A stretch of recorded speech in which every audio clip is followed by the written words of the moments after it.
Crime number 92/24 Veldurthi 9వ తారీఖున జరిగింది. Diseased TDP ఎం Girinath Chowdary, TDP అతను చనిపోయాడు. సూదేపల్లి రమేష్ ఇతరులు వైసీపీ వాళ్ళు ఎక్యూజ్డ్, అది కూడా political rivalry. Crime number 92/24 Putluru, అక్కడ మాత్రమే ఎరకయ్య అని ఒక వైసీపీ అతను చనిపోయాడు. అక్కడ నరసింహస్వామి అండ్ అదర్స్ టీడీపీ వాళ్ళు ఉన్నారు.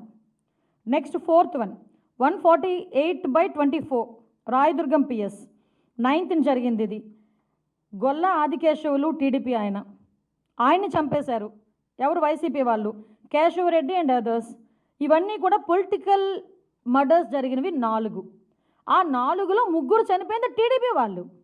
ఈరోజు నువ్వు ఏ మొహం పెట్టుకొని 36 హత్యలు, పొలిటికల్ హత్యలు జరిగినాయని చెప్పి ప్రజలను భయభ్రాంతులు చేయడానికి సిద్ధపడుతున్నావు? ఇంకా నీ మాటలు నమ్మేస్తారని అనుకుంటున్నావా జగన్మోహన్ రెడ్డి, పులివెందుల ఎమ్మెల్యే?